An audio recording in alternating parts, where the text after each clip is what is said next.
What's going on, everybody? Welcome in to the Blazers Uprise post-game show. The Blazers get a hard-fought win over the Sacramento Kings. This was a back-and-forth game with numerous lead changes, numerous ties throughout. It seemed like every time the Blazers started to make a run, the Kings answered back, and this was a game that needed Dame to take it over, and take it over he did, dropping 44 points on the night as he's headed into the All-Star break. We will see him again on Sunday night in the All-Star game because of performances like he showed us tonight.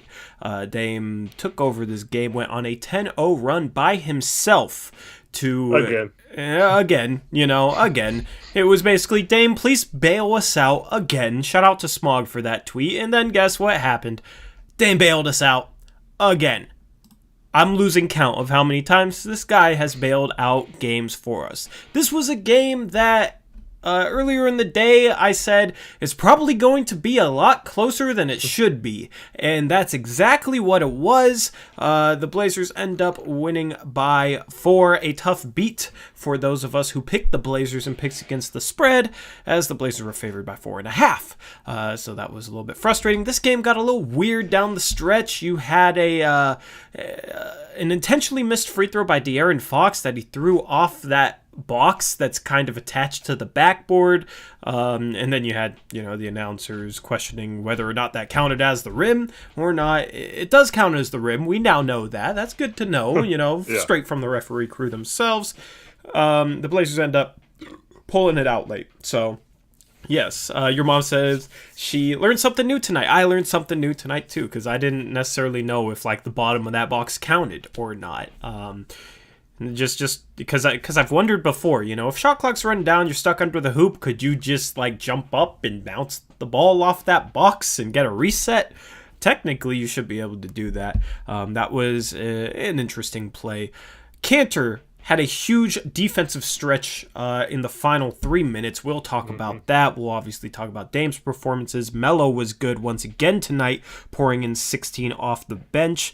Otherwise, there wasn't really any notable performances offensively from the Blazers. The next highest scorer was Nasir Little, who had 9 points, and he didn't shoot the ball well. He was 2 for 8. So it was basically Cantor, Melo, and Dame that led this game. De'Aaron Fox had a big game for the Sacramento Kings, pouring in 32 points, 12 assists, and 8 rebounds. He's heard what you've said about him, Eric, and he was phenomenal tonight.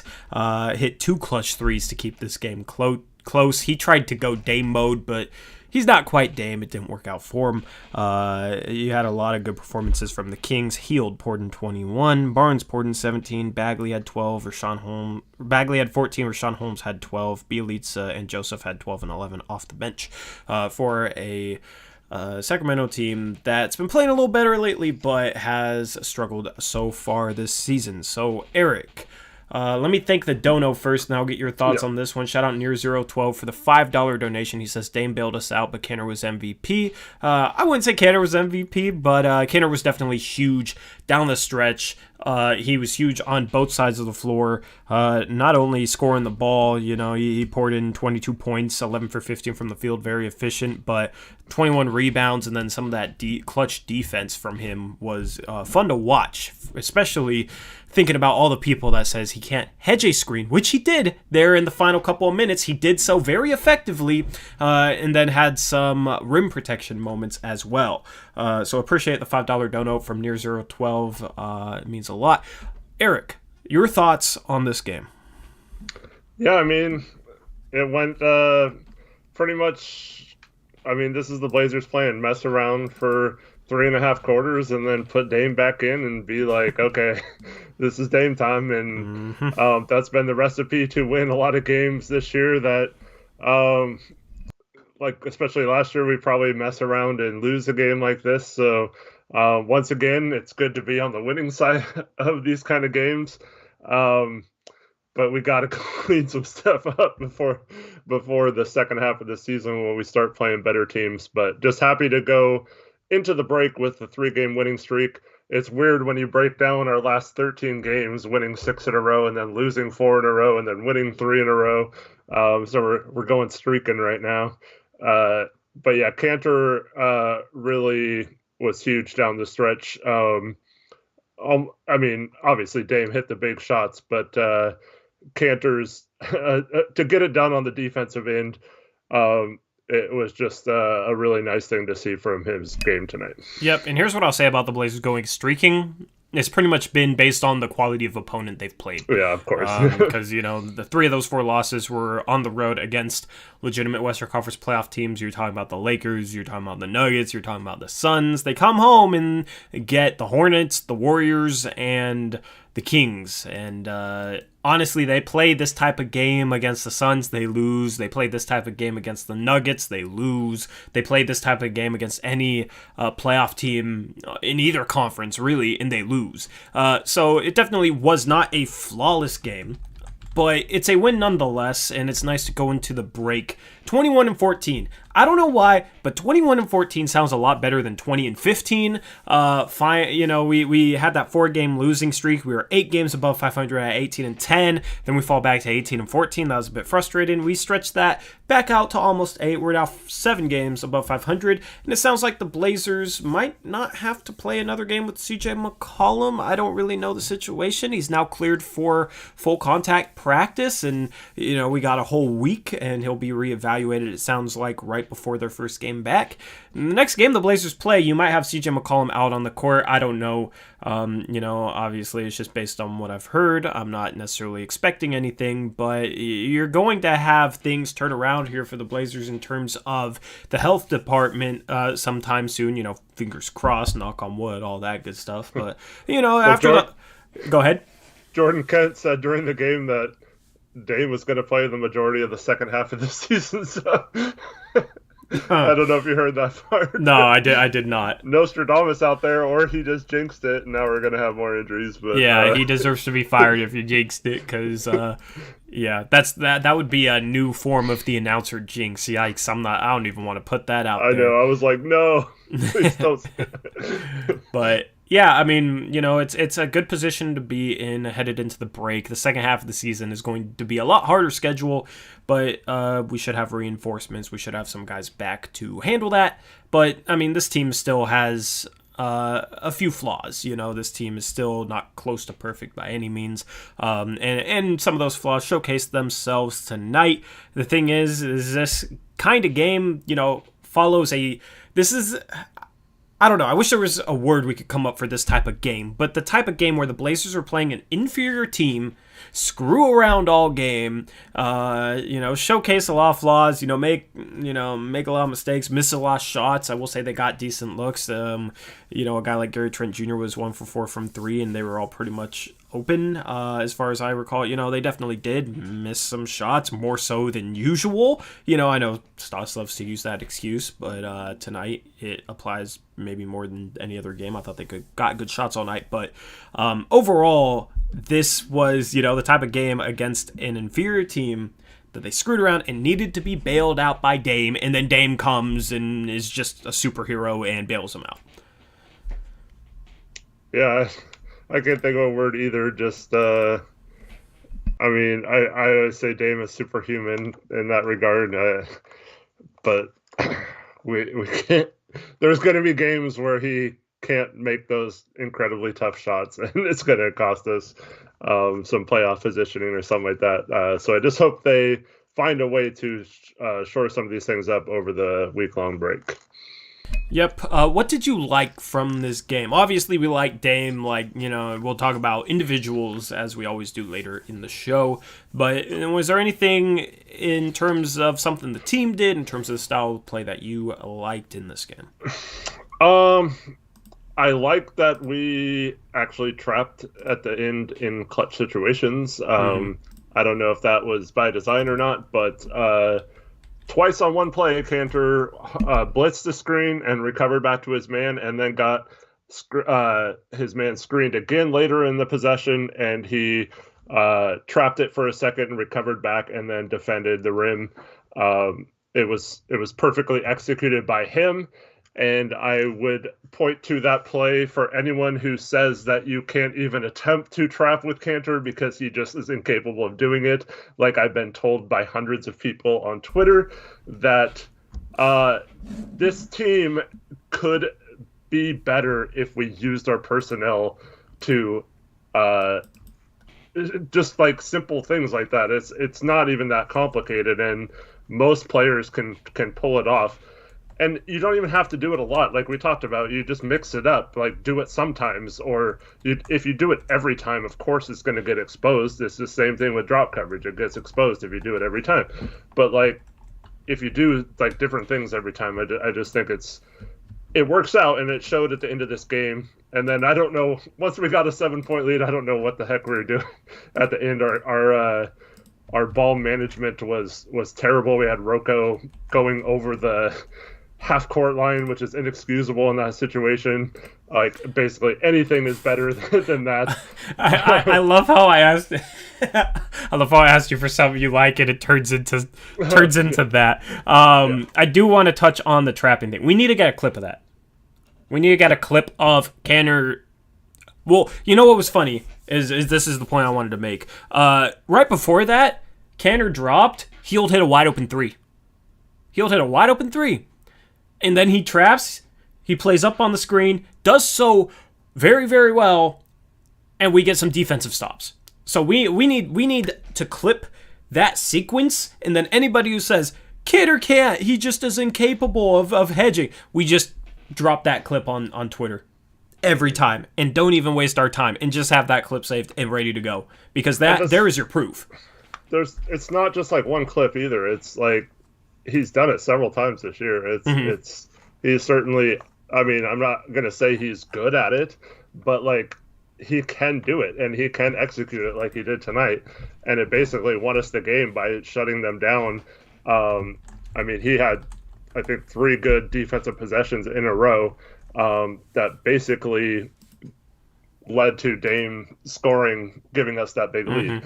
And without that, like we probably lose this game. So this guy is, I mean, for as much as people give him crap, he is like capable if you put him in the right positions to win. And I feel like that's the same way with a lot of players on this team. Yeah. So I don't know. We've seen numerous things that expose the arguments that people make that our personnel is incapable of certain things. Something I saw earlier in this game, which, if you guys watched the post-game stream last night, I was talking about, and I was using the clipboard to showcase how we can beat the trap, like what we should do when Dame gets trapped in the half court. And like one of my points was, Derrick Jones Jr. should cut in a certain situation. And then he's capable of either finishing around the rim or making a basic drop-off pass, right? People act like, oh, we don't have any guys that can pass the ball on our team. We don't have any playmakers. We don't have guys that can, make the passes necessary to beat the trap with ball movement. That's the types of takes we hear from a lot of media and, people that just listen to those guys and think they speak gospel. But early in this game, you saw a beautiful drop-off pass from Derrick Jones Jr. to Enes Kanter, and it was funny. I tweeted out right when that happened, I was like, oh, look, see, he can throw a drop-off pass. Would you look at that? It was a very nice wraparound pass from Derrick Jones Jr. That was great, yeah. Yeah, so, I mean, we see numerous things that showcase that this personnel is capable of more than a lot of the media makes it out to be. There was that one play, I want to say it was the last play of the third quarter, where they double teamed Dame at half court, and all 4 of our guys were like free throw line or further down the court, and Dame literally had nowhere to go. He had to like throw a wraparound line drive pass to the corner that barely got there, and like they had no one coming to the ball, no one. They still don't have any clue what to do in those situations. Got to find a way to fix that. But yep. And I will say this about Derrick Jones Jr. It was nice that he got 28 minutes tonight. He's been playing really, really well. We'll get into him and whatnot. I shouldn't really go in on him now. I think he's been playing really good basketball. Him and Covington. We'll cover that when we get there. And it's nice that these guys finally look comfortable. And hopefully this continues when you get CJ and Nurkic back. I just hope that once we're out of this All-Star break, they're more comfortable hedging, trapping with Nurkic in there, and Covington shooting the ball a lot better, and Jones shooting the ball very well lately, and just making a huge impact in all areas of the game, and doing all the little things. This team should be better than what we saw at the start of the season. Now, obviously some flaws will still exist, and I'm not confident that this team starts all of a sudden moving the ball or anything, but it does have me a bit encouraged and excited to see what a healthy Blazers team might look like. Yeah, and I didn't see their final assist number tonight. They finished with 20. Okay. So, I mean, obviously the ball movement wasn't good, but the Kings are also a terrible defensive team. So you can get away with not having good ball movement against a team like this. Dame makes a bunch of incredible threes. We have Cantor get probably half of his rebounds, 10 of them, at least offensive rebounds, most likely. So if you're missing shots or not getting great looks, you have someone who cleans up the boards, and you have someone who can hit incredible shots. But that's another thing that's going to have to change for this team to be as good as it could possibly be. Yep, I agree. Do you want to thank the donos when I'll finish the graphics? Near 012 with the monster $20 dono. How you doing tonight, Near Zero? He says, I realized something about Stotts. How are you considered a good coach when you have to yell a countdown every time the shot clock gets down to 5? Shouldn't your offense be more efficient if you're a great offensive coach? Yeah, I mean, it's just weird how everyone thinks not everyone, but a majority of the people think he's just some mastermind on the offensive end. But I don't think that's the case. And I think this team could be it has the offensive personnel to be one of the better offenses we've ever seen in this league. And I just don't like the style they play. So, but yeah, good, I agree with that. Good point with the shot clock.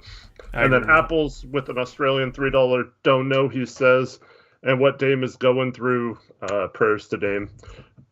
So in case you missed it, Dame has dealt with a lot of personal death and grief throughout his family and close circle over the last year and a half, and he's been trying to battle through some emotions from that.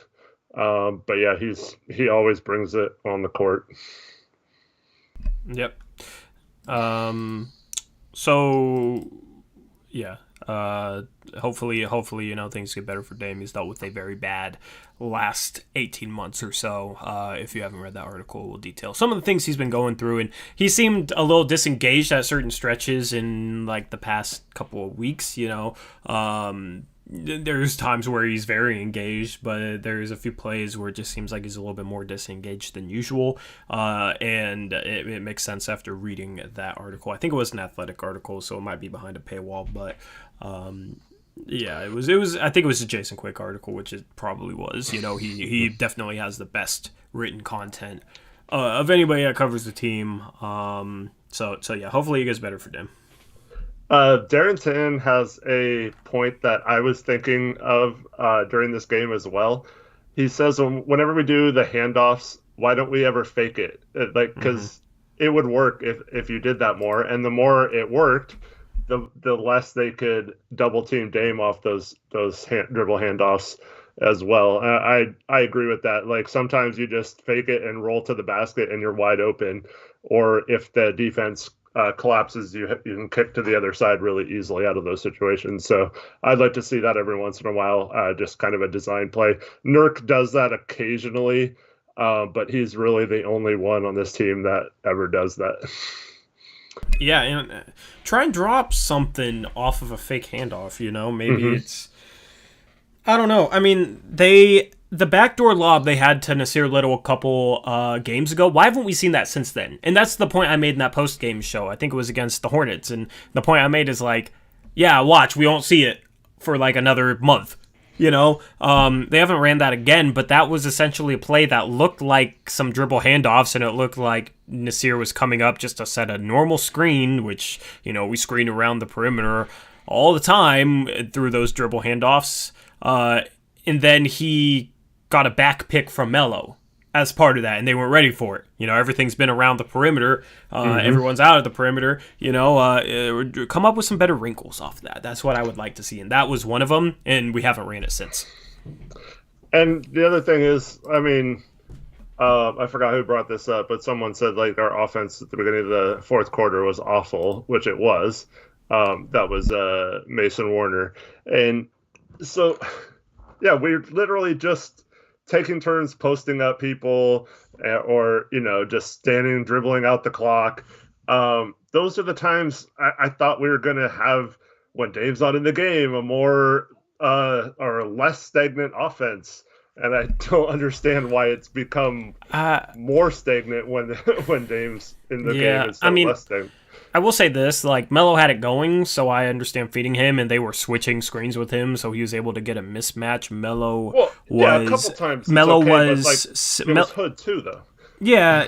I mean, Melo was, let me see, where we at? He was 6 for 11 from the field, 1 for 4 from 3, meaning he was 5 for 7 inside the arc. This is very efficient. Yeah. It's just like when Melo doesn't have it going, you got to be able to, like, have something to fall back on in terms of movement. You know what I mean? You can't, here's the problem. If a guy like Hood isn't going in isolation, if a guy like Melo isn't going in isolation, the bench offense is screwed. We were able to survive because Simons hit a couple threes and Melo had it going. But when, Melo doesn't have it going and he's kind of streaky, he'll have a couple good weeks and then have a couple weeks where he struggles with his shot. We need to be able to have some movement to get guys like Anthony, guys like Nas, guys like Rodney Hood, easier shots. And once Trent is moved back to the bench, we need movement to get him easier shots, so that's the thing is I understand kind of feeding Melo when he has it going, but when he doesn't have it going, you got to be able to fall back on some ball movement and be comfortable enough with it and know when to really try and work the ball, work the possession to try and generate good shots. Here's my problem with that is the way they set it up. It's always Hood brings it down, gets a screen from Melo if they switch. When he hands it off, then they go post up, or Hood gets the ball back and posts up Melo, or vice versa. But they run it at an angle where Melo always gets pushed out way too far. Whereas, as we talked about before, if you have Hood dribble to that spot where he normally passes to Melo, and then have Melo start on the other side and get a screen from someone going across, and then Melo comes across the key, and you pass it to him in the paint area or just outside of the paint area, then he's already posting up 5 feet closer to the basket. So I think they can, and then once we do post up, it's everyone runs away and stands around, so the other 4 players are standing around. If we don't have Cantor in the game, we have no offensive rebounding right now. So like it's just the way they run it. I don't mind posting up people if you're running plays to get them better positioning or running plays to maybe pass out, because they double team Melo several times when he got the ball. If we had some sort of action off ball, there would have been someone open every time when they double Melo, and he was looking to pass several times out of that. So I just wish they had some sort of play like, okay, so we're going to act like we're running the same play we always run, and everyone's going to think we're just going to stand around. But then if they cut or set a back pick or something on one of the off-ball guys, it would work, I think, a majority of the time, because offenses or defenses don't think we're going to do that. Yeah, I mean, they could get a lot more creative with their sets. 100% agree. I don't know. And then, like offense. Let me just say this. I don't know if you heard it during the broadcast, but so they actually started talking about how it was like super stagnant, and then that was right when Dame came in the fourth quarter, and they were like, "Oh, maybe they'll start to run something." And I think it was Hurd was saying, "Well, it just there's natural movement because Dame's in and he's running pick and roll, but it's not necessarily like them running any design movement." And that's my biggest problem: is why not design movement? And why do you have to settle for it being stagnant? Yeah, I mean, this is the type of criticism where it's like somebody looks at our offense. We scored 123 points. You know, you look at our field goal percentage. We shot 48%, 39.5% from three. So if you round that, we shot 48% from the field, 40% from three. Those are good numbers. But we're playing one of the worst defenses in the league, so you can get away with it. Their defense tonight was awful. It was awful. This whole game was basically just me looking at these two teams like, dang, neither of these teams can defend. And they have a couple, Sacramento has a couple good guards. We have had one tonight because Trent didn't show up. We'll get to him a little bit later.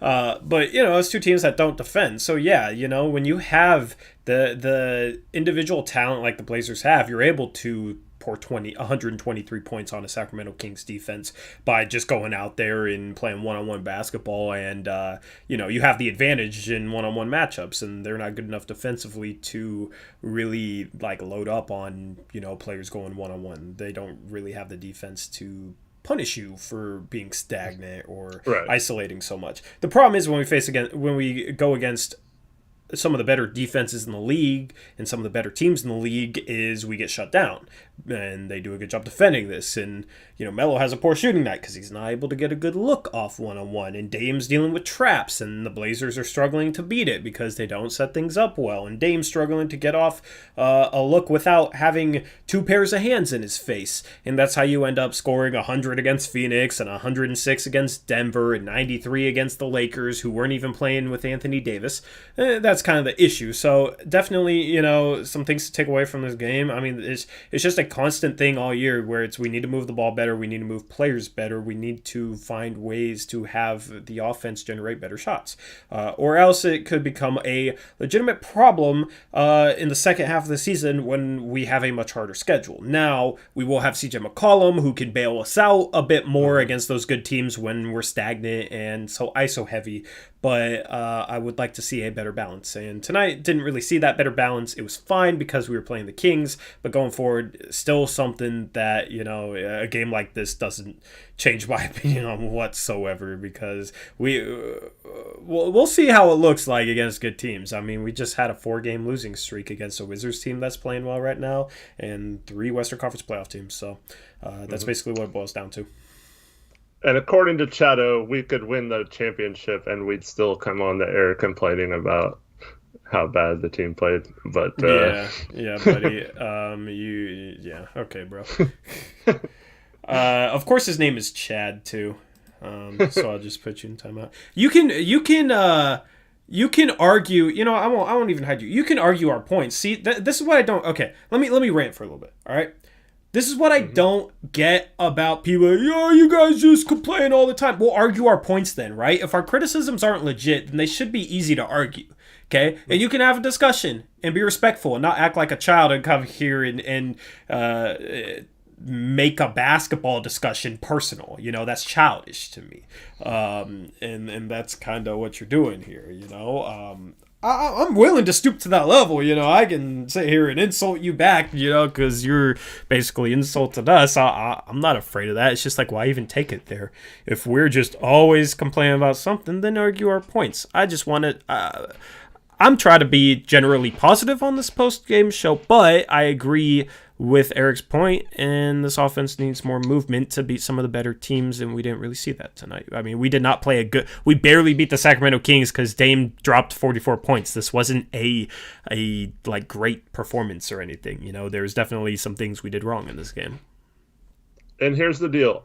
I do not want to be sitting here 3 months from now talking about how we wasted another opportunity because we were stagnant on offense and our defense did not have good game plans in the playoffs, and we got exposed and lost or didn't put up a fight against a good team or something like that.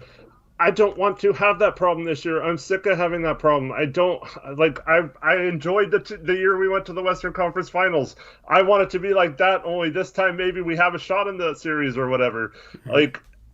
I don't want to be sitting here saying, oh, we worked so hard, we got the 4th seed, and then we lose to the 5th seeded Clippers or whoever gets the 5th seed, and then we're just like, oh, okay, well, maybe next year we'll prove these things or whatever, and then have somebody tell me in game 30 that, oh, you guys should be happy we beat the worst defense in the league, and I don't know. It's just this is coming from years of wanting things that translate better to long-term success and playoff success, which I still have not seen from this team. and it's going to be our downfall yet again unless it improves over the second half of the season. Yeah, I mean, and we're just telling you like it is. I mean, like we've said many times, there's programs for if you want just like, yay, we won, and not break it down at all. There's programs for that. yeah, I mean, and what were we, like during the 6-game winning streak when we beat a bunch of bad teams, we had a couple of wins over the Sixers in there, but for the most part, it was some pretty bad teams, and we match up well with the Sixers. What were we saying? We were saying this team is still, Dame's bailing them out at the end of games. I mean, you just look at that. The one win against the Bulls, you look at the win against the Pelicans, Dame's kind of bailing them out after they play a game where they showcase a lot of flaws. And what's going to happen when we face some good teams? These flaws are going to cause us to lose games. So we go from a 6-game win streak where you have people who say, oh, you guys should just be automatically 100% happy because we've won 6 in a row. And then, we're telling you, nah, I mean, we're going to struggle once we start facing better teams. If we play like this and then we start playing better teams, we lose to the Wizards, which isn't really a good team. And then we play the Suns and lose by 30. And then we lose to a banged up Nuggets team without a number of key role players that wasn't playing great basketball at the time. And then you lose to the Lakers, who were playing terrible basketball at the time without Anthony Davis. Like, you know what I mean? That's what happens, and you'll have ebbs and flows. It's just, what's the long-term goal? It's to be competitive in the playoffs. You don't win this game just, and then be like, okay, cool, we beat the Kings the last game before the All-Star break. Good season, guys. No, you're playing for the playoffs. So you got to build towards giving yourself the best chance in the playoffs. And, it's, I don't know, be happy with the win. I'm trying to focus on the win for the most part, but also, there's focusing on the win, and then there's focusing on what you can do to get better. And this team didn't really play necessarily the best style. They were able to get decent looks all game long, but it wasn't because of anything the Blazers were doing. It was because of the Sacramento Kings just being a terrible defensive team. So that's where we stand offensively. Defensively, it was nice to see him trap. Defensively, like the fact that they trapped in a close game with Canner on the floor and it worked. I mean, That's a start, I guess. You know what I mean? Like, I'm not even going to complain. Maybe they should have done it a lot earlier. You could maybe make that argument. But the fact that they at least did it surprised me. You know what I mean? Because normally they don't. Normally they just shy away from that type of stuff and just throw their hands up and say, Canner can't trap, have him drop. Who cares if Field gets wide open threes? And then we start trapping, and in the last couple of minutes, trap into hedge. I don't really remember if it was trap into hedge. Kind of looked the same from the big. It's kind of a blurred line there, but Canner was basically playing up on the screen, and it was nice to see. So in terms of that, we need to do that more, especially when Nurkic is back. Nurkic is more mobile than Canner. We need to work towards being able to be more versatile in the way we play defense. We'll see how that goes. And it was the perfect time to do it, too, because as long as you have Hield covered and don't rotate off of him, or unless he's in a position where they can't pass out of the trap to him, like to take Fox out of the play and put the ball in Rashawn Holmes' hands, having to make a play, like that was perfect defense. And that's what good defenses do. They force one of their least likely to make a play players into having to make a play with the game on the line. Whereas, we don't want to have like Derek Jones dribbling up the court and trying to create a shot, in the final seconds. We'd rather have Dame or CJ or whoever, so that's how you become a good defense, is by dictating where they have to go with the ball. And unless we do that more often, the teams are going to expose our defense. But I like that we went to it in that key situation, because once again, it's not predictable. Like, it was like they wouldn't have thought that we were going to do that in that moment. Whereas with Dame, you're expecting a double team now almost every possession. And I almost kind of feel like if a coach doesn't double team Dame, they're incredibly dumb. Yeah. But it was just like a great time to do it. So if that was Stott's call, I have to give him credit for actually telling Cantor to to do that in that situation because it was just a great time to do it, and the way they did it and on who they did it and the way the players recovered with that was perfect as well. Yeah, and listen to this. Despite Kaner being a backup who, people like Chato would say, well, he can't hedge, he's a backup, he's not quick, yada, yada, yada. Guess what? It worked, right? I hate the whole narrative that just because you have 2 starters injured it automatically means that constructive criticism is not valid and whitey and blah blah blah. This is constructive criticism. This is how the team could get better. They improve these things. It won't matter who's on the floor. They'll be a better team with the roster they're given, with the lineup they're given. They'll be a better team if they do these things. It's not something that I don't know. It's not something to be excused away because you're missing CJ and Nurkic. These were issues when we had those two. These have been issues without those two. It's issues that transcends the personnel, and constructive criticism. I hope this team is going to go into the All-Star break and look at some things that they can improve, regardless of if they have Nurkic or CJ, because a team's style of play, the way they try to play basketball, shouldn't be 100% dependent on, having a CJ McCollum or not having a CJ McCollum. You know what I mean? Your style of play should not be that weak that it just completely changes. Obviously, you're going to change up some sets. You're going to change up some things, depending on who you have and not. But your overall goal should be, to pursue a productive style of play. You look at the Warriors and the way they're moving the ball with their bench lineup. They're out there running a bench lineup of Brad Wanamaker, Kent Bazemore, Mike Mulder, Kevon Looney, and Eric Paschall, right? And they're still moving the ball well. They're still generating good shots for everybody because they're moving the ball well and players are moving and whatnot, right? And if we were playing that lineup, you'd have people like a Chato who'd be saying, oh, well, these are backups. These guys are scrubs, we're missing guys and they're injured. So, people shouldn't be whining about, having to play, these guys moving the ball better because they're just incapable and they're backups and they're scrubs. That whole thinking is not how a team trying to contend should think.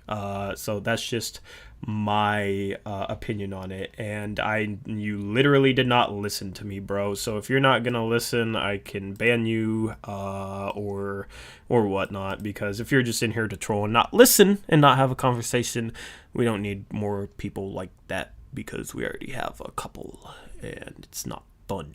So and just to counter his point, I mean, our style of play was exactly the same with and without CJ. So I don't know, we're averaging just as many points without CJ.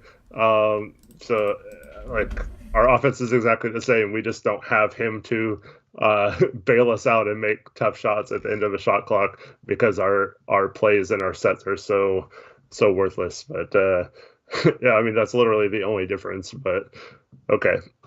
Yeah, and then you got Black Boy saying the Warriors bench lineup got destroyed tonight. They didn't have Steph, Clay, or Draymond, right? When we were missing Dame going into that Philadelphia 76ers game, I was like, we could play with a perfect style of play and we could still lose by 10 just because of how important Dame is to us. Steph is that important to the Warriors. So, yeah, I mean, and you're sitting here acting like we haven't been blown out or given up 20-point leads fully healthy, and we have. We gave up a 20-point lead to the Chicago Bulls fully healthy. The only guy we're missing is Zach Collins. So, I don't know. This whole conversation I want to move on from and recap this game. This will be an ongoing conversation. Real quick, the Valley podcast saying we have Phoenix after the break. We'd love to chat on air if y'all have time. We're a small pod, but growing fast. Send us an email, blazeruprise@gmail.com, or send me a DM. My Twitter handle is in my name tag right here at Tory Jones YT, because that would be something we're interested in.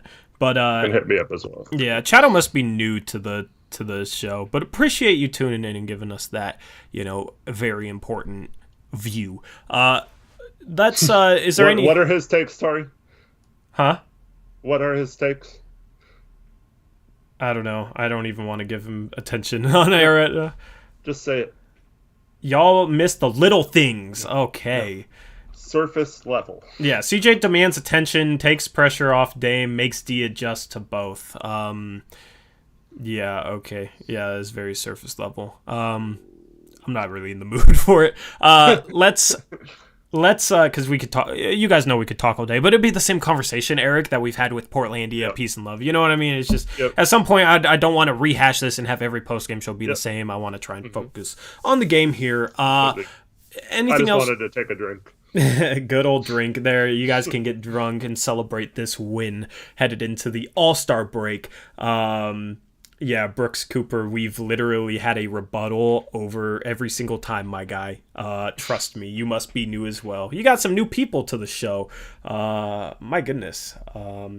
Mobile Big Production says, why does every Blazers beat writer live in North Portland? I live in Vancouver. Eric lives out past Hillsborough, so we are not in that crowd, and we're better off for it. Nothing wrong with North Portland, but, the Blazers beat writers media crowd, not for us. Anything else team-wise that you want to touch on? Let's get to the players. All right, let's get to the players. And the first one, you guys already know who we're going to start off with. Let me pull up Dame, because Dame was phenomenal today. Pours in 44 points, 7 assists, and a block. 13 for 26 from the field, 8 for 15 from the three-point line. He was 5 for 11 inside the arc. He got to the free throw line a bit more today than he has in some previous games. He was 10 for 10 from the charity stripe today. 44 points. Might be averaging 30 a game now going into the break. It'll be interesting to see if that's the case. But overall, this is just a Dame game. A huge Dame game, hit some tough shots. It's nice to see him score, 44.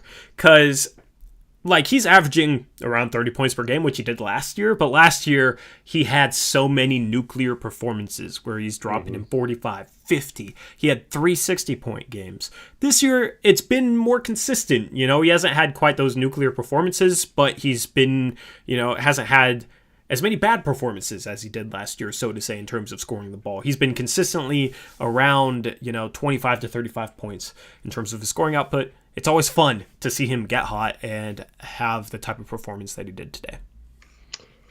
It almost, if I didn't know any better, I would think the Blazers are doing this on purpose just so Dame can have, some MVP performance every single night with clutch threes and plays and possessions, because that's literally our recipe for winning games right now is okay, close game, just keep it close enough, and then Dame, you hit a step back or a three with 2 people on you or whatever, and win this game for us. And did it again tonight. He almost always comes through. Peace and Love has been banned for that comment. Just outright banned. But yeah, fun game from Dame today. He, after having a huge clutch performance last night against the Warriors, stepping up, taking that charge, you have him have a good back-to-back for him, which is, I don't know, having this performance in the second night of a back-to-back right before the All-Star break is impressive because of the minutes he's been playing, because of how much of a load he's had to shoulder. So just props to him for a phenomenal performance tonight. Second guy, unless there's something else you want to say about Dame. Oh, the Valley Podcast is asking if we'll please sit Dame against the game coming up against the Suns. And dude, you guys just beat us by 32. You guys don't. I don't know if you need. We don't Dame owe to you sit. anything right now. But yeah, I'd love to collaborate with people that do podcasts or something from other teams. That'd be an interesting discussion. We're not, too fond of the media that covers our team, so we don't really do guests or anything, but I would 100% be down to get some insight into the Suns from people that watch them day in and day out. Let's move on to the next. Let me just respond to this. Chato.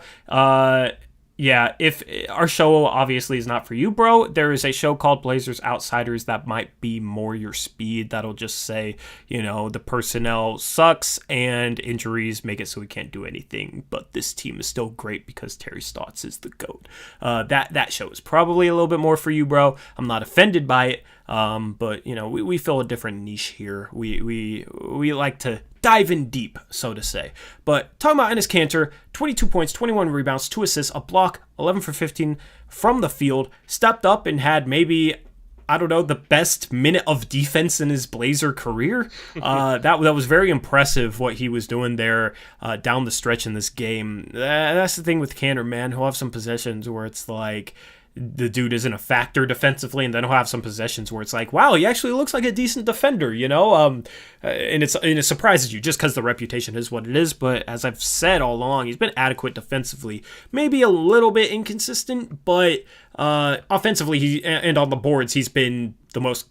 I don't know. I wouldn't say he's been necessarily the most consistent player offensively. Dame is, but it seems like every game he's at least pouring in 10 to 12 points. He's having the occasional 20-point game like he did tonight, and he is just consistently one of the best rebounders in the league. So nice to know what you're going to get from him game in, game out, and it's nice that he can have a performance like this because without him having, a very special performance tonight, we lose this game. If he has his average performance, his normal performance, we probably don't win this game, and we're talking about a loss to the Sacramento Kings going into the All-Star break with a really bad taste in our mouths. Instead, Cantor stepped up tonight and was huge. Yep, and I don't know. If I didn't look at the box score and saw he was 11-15, I would have never guessed he shot that well, because it seemed like he had stretches in this game where he struggled finishing, but it really wasn't the case. He just happened to miss, or like I think he got called for a travel once and had a turnover or two. So, but other than that, like this guy, Dame had some sweet passes to him. One like over the top of his head backwards, and a couple of zip passes to him in the lane, which he finished. But pretty much all the rest of his points are just off pure wanting the ball and grabbing rebounds and putting them back in. And this guy just continues to be a force on the boards. And we really struggle on the boards when he goes out of the game. I'd like to see him not play 12 straight minutes like he did in the first and third quarters, and maybe play him a couple shorter spurts so he has a little more energy left in the tank. But credit to him for bringing it at the end of the game, even despite playing heavy minutes tonight. Yeah, Cantor played 34 minutes tonight. It'll be nice to be able to cut his minutes a bit, not necessarily because he's playing bad or anything, but just because, he thrives off playing with energy. So being able to keep his minutes, once Nurkic is back, keeping his minutes around 20 to 24 a game will allow him to play with maximum energy more consistently. But, as you said, after playing 32, 33 minutes, still brought a lot of energy on the boards and defensively there down the stretch. Third player we got to talk about is good old Carmelo Anthony. Block boy, your guy's playing very well, bro. I know you love to hear me say that, but honestly, he's been impressive, man. I mean, 16 points, 3 assists, 2 rebounds, 6 for 11 from the field. Another efficient night, and another efficient night from 2. He only shoots 1 for 4 from the three-point line, but I thought, for the most part, his three-point attempts, even if they're somewhat contested, I don't really have as much of a problem with a contested 3, because it's worth 3 points compared to like a contested long 2. I'd rather have a contested 3, especially from Carmelo, but he had a couple nice plays, a nice drive where he got to the line. He drew the foul on Bielitsa. He had a nice drive and little runner in the lane. I like to see that. I like to see him actually getting to the rim when he has a slower 4 on him, to mix that in with some of his, face-up, mid-range jumper type of stuff. He drew a foul off a pump fake. I like seeing him pump fake that fadeaway and seeing if he can get the defender in the air. I'd much rather have him at the free throw line than shooting that shot. Overall, I'm happy with how Carmelo's playing. I hope he keeps it up because this is the type of Carmelo we need. There's been stretches this year where he's been very, very bad. There's been stretches this year where he's been good. This is definitely the best stretch of his season so far, I think, though. You look at him scoring, 29 against the Hornets and then 22 against the Warriors and 16 tonight. There's some buzz about him potentially being sixth man of the year. If he keeps having performances like this, then he probably deserves to be in that conversation. Yeah, I mean, ever since the beginning of February, Melo has been really, really good. And again, tonight, I didn't think any of our lapses were just because of Melo being Melo or anything like that. I felt like he's actually a little more locked in than he a little more locked in on that end than he has been in the past as well. And that has, it's still not going to matter overall with our team defense the way it is, but it's just nice to know that he's not causing defensive lapses as often as he was before. So credit to him for stepping up on not only shooting the ball, but also on the defensive end. Yep. Honestly, Shadow, come back on a future stream and we will argue and debate, bro. But you are very, you're. It has to be Portlandia. I don't know, man. My goodness. Yeah, Block Boy, are you happy with what I said about your guy Mello? Are you happy? I'm just trying to make you happy, man. That's just the goal here. No, I'm being honest. He's playing really well. What's funny though is I started praising him. Right? You have all these Mello fans that are like, you don't praise him enough. So I praise him. I say Melo's playing really good right now. Next possession, he ISOs and gets doubled and shoots a fadeaway airball. And I'm like, that's why I don't praise him. Every time I criticize him, he starts playing great.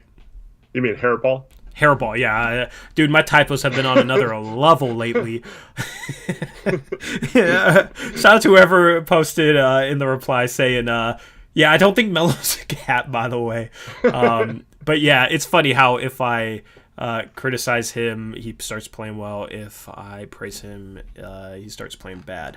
Shout out to Mike B for the $5 dono. He says, no more Stotts fence, only Dame fence. Dame fence is the offense. It's been, Dame fence, yeah. Dame fence takes over offense. Well, Dame fence and Stotts fence are kind of the same thing, you know. When Stotts fence happens, Dame fence needs to happen to save Stotts fence, if that makes sense. Appreciate the donut from Mike B. Let's move on. And the Valley Podcast says, swear to God, I didn't thumb this down. Has to be a Sad Kings fan. Honestly, that is probably a Blazer fan who doesn't like our takes. We are, we're not a big fan of Terry Stotts. That's kind of our thing here. And all of our media loves him. And it's a bit divisive. So there's some people that come in here and just are a little over the top, but it is what it is. Comes with the territory. Shout out JM for the $5 donation. He says, I'm so confused why people think we love the Blazers less since we sometimes criticize Stotts and certain players. It's because we want them to be great. And I 100% agree. Appreciate the donation, man. I agree, man. I mean, I look at this like an athlete, or like how I feel the team should look at things, which is always trying to improve, always trying to play with a better style of play that would help the team succeed more in the playoffs, because we've seen that the stagnant offense regresses once we get into the playoffs. It struggles against good defensive teams like the Phoenix Suns. We need more ball movement. We need more player movement. We need to not have to rely on Dame to do everything for us out of, freelance, because that it's a lot harder to make that work in the playoffs and against good teams. So yeah, I agree with that. It's we want to see this team make a run in the playoffs. That's what we want to see. Do you want to touch on something? I just want to say, like Gordon puts it perfectly. He says it's never anything personal. It's just an opinion backed up by what we're seeing on the court objectively. It's not against the team.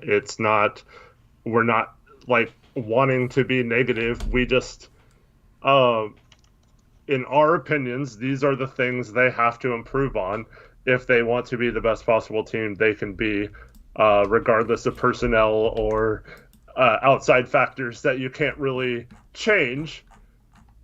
The players on the team that are healthy are the players on the team, and I feel like they can use them better. And so I'm going to continue pointing it out until they at least attempt to do that. And Trevin made a great tweet during the game. It's like you see flashes of them playing or doing things that we're begging for them to do, and almost every time they're like unstoppable and they play great, and those have been the best quarters or stretches of the season. And then you go like stretches like tonight where it gets the opposite of what we're doing and what we are calling out game after game, and and it's just like, how does a NBA team with like all their access to film and all this stuff not recognized that when they play a certain way, they're really good, and when they play another way, they're not very good. It just doesn't make sense to me how we're continuing to have this problem and why that's not being recognized. And until it gets recognized, I'm going to blame the coaches because they're the ones that can control how their team plays. So that's just how I feel, and I will be happy to be wrong if we all of a sudden start playing a better brand of basketball that's more conducive to winning against better teams. Yeah, well, you know what's funny is like we're the negative ones, but the people who say Stotts is great because our roster is crap and that O'Shea needs to go are the positive ones. I don't really understand that. But Chatto says he'll come back and talk if we really want to talk, but he has a problem with us making fun of him and not saying anything constructive. Chatto, what was the first thing you came in here and said? Please go back and then repost it because I'm sure some people probably missed that because your first post in this comment section was extremely disrespectful, and that's why we responded the way we did. Go repost that. I can't even say it because we have a no cursing. We try not to curse on here, so I can't even say what you said out loud. But yeah, come in here. Don't come in here like that, or we're gonna, take issue with it a little bit. So that's just the way it is. You treat us with respect, we'll treat you with respect. I just banned Peace and Love because he wasn't treating people with respect. Basically just being over the top. Disagree with us, but be respectful. And actually make an argument. We'll challenge you to make a good argument, and we'll have a discussion. That's what we try and do. And for the record, we've banned people that agree with us that act the same way. So we've banned people that we've talked to, personally on the mic, gaming with because of how they've treated other people in here, and they 100% agree with us and are 100% on our side, and we've banned them. So it's not a double standard or anything. We try and make things fair for people if they agree with us or if they don't. But yeah. Please drop some F-bombs, Tori and Eric. Nah, man. That's just how...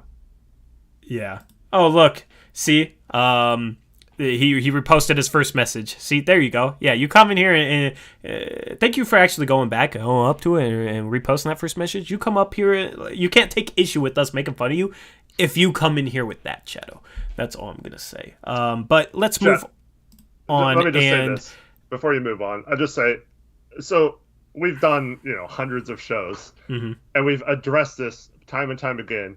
And those that have watched this show can tell you that Tori and I are two of the only people who actually back up with stats and reasons why we feel a certain way. We're just not like, oh, this team sucks because of their record, or this team is awesome because they have injuries and are winning games. So we've put in countless hours, in my case for free, to explain my position and to let you guys know the answers to why we feel this way and why we are still somewhat negative on nights like tonight. And so it gets annoying that every time we have to re-explain it for hours or whatever. I'm not saying you're annoying, but we do actually back up what we say. And so that's the reason why someone coming in the way you came in is disrespectful to us, because if you would just take a minute and listen to what we're trying to say, maybe you could learn something, and maybe you could, disagree with us, but tell us why you disagree with us instead of just saying, oh, well, look at their record, or they don't have CJ. They obviously can't play better than this without an injury or whatever. Just stuff like that is not necessarily contributing to an argument. Shout out to Uruguay 182. He says he's loved this team since Zach Randolph, and he's from Uruguay. Shout out to you. It's always cool to have people from across the world tuning in for our content. Mac Mall said, wait, the B word is still a curse word, and Trevin said, your comment got held for review just for having that word, so YouTube thinks it is. Exactly right. YouTube thinks it is. So YouTube thinks it is. It is. Yep. Apparently we gotta, hold ourselves to a higher standard in terms of our conduct than the people on TV. You would think it'd be the other way around, but that's just the way it is. Shout out to JM for the $2 dono. He says, where has Portlandia been? He's been in a faraway land. What is land kind of rhyme with. That's where he is. Appreciate the dono from JM. But yeah, so let's move on and talk about Robert Covington, who had 7 points, 6 rebounds, 3 steals, 3 blocks, 2 and 6 from the field, 1 for 5 from 3. He filled in the stat sheet defensively, 6 blocks and steals combined. Didn't really have the offensive night that he's been having lately. He's had some really good offensive performances, but overall, he didn't really force too much. Stepped up defensively and had a big game for us. He's become a rim protector. I just wish he boxed out a little better, but he's definitely holding his own in terms of contesting shots at the rim when he's in there at center as well. Yep. Huge game from Rocco. Honestly, I don't know. It's hard to talk about a Rocco game like this because, it's kind of the cliches when it comes to Rocco. He played good defense, got some deflections, got some steals, got some blocks, made a 3, had a nice drive. Honestly, his slashing has been better. He had an impressive drive early on in this game. It's just a typical, kind of quiet Robert Covington game where he stepped up and helped us win and had a positive impact despite not really scoring the ball. That's what you got from Rocco. Next guy we got is Derrick Jones Jr., who also had a similar game. He had 8 points, 4 assists. Oh, look at that, Eric. 4 assists for Derrick Jones Jr. My goodness. Maybe he can pass, make a chest pass. I don't know. Media would have you out to believe that he can't, but I don't know. I think he can throw a chest pass. 4 rebounds, a steal, 2 for 3 from the field, 1 for 2 from the three-point line. The way he's been shooting the 3 ball has been impressive lately. And what I was hoping to see this year, because his 3-point percentage is climbing. Let me look it up going into this game. He's been getting some open shots. He's not going to force contested threes just because he's not that level of shooter. But going into tonight's game, he's shooting 33% from 3. He is now on the season after this game. He is now 26 for 78, which puts him at 33%. Still 33%. 33.3 repeating for all you nerds out there. So his 3-point percentage is rising. He's been on fire the past 2 weeks. And, it's not on high volume, but we just need him to knock down the open ones at a high enough clip that teams have to respect him. And honestly, if he keeps shooting the 3 ball like this, if he gets it up to around 35%, he might start getting ran off the line. And trust me, that's what I want to happen with him. Run him off the line, please. And give him a runway so we can finally get that highlight dunk we've been waiting all season for because he's missed like 5 of them that would have been the dunk of the year. Still waiting on that. Just if his 3 ball if he keeps shooting the ball the way he is right now, he might get more opportunities to drive. It's definitely a good thing. 42% in the last 10 games, says Javo. Appreciate that stat. I appreciate you called him Javo and not what his listed name is. I mean, that's a pretty good stat for him to bring up, so I was debating it, but he's always going to be Javo to me. Yep, I think that was before tonight too. So going 50% tonight, even though it's only 2 attempts, raises that even slightly. So yeah, plus 40% over the last 11 games now. Definitely take that. If he becomes even a mid 30% shooter, like 35, 36%, this guy would be a really good fit in our offense. I still wish we'd use him better as a cutter. Once again, no real design plays for him cutting to the basket today. But other than that, he's played real well over the last few weeks. And here's the thing. He played 28 minutes tonight. He only had 3 shots. And had 8 points, 4 assists, 4 rebounds. Has some very impressive defensive possessions, too.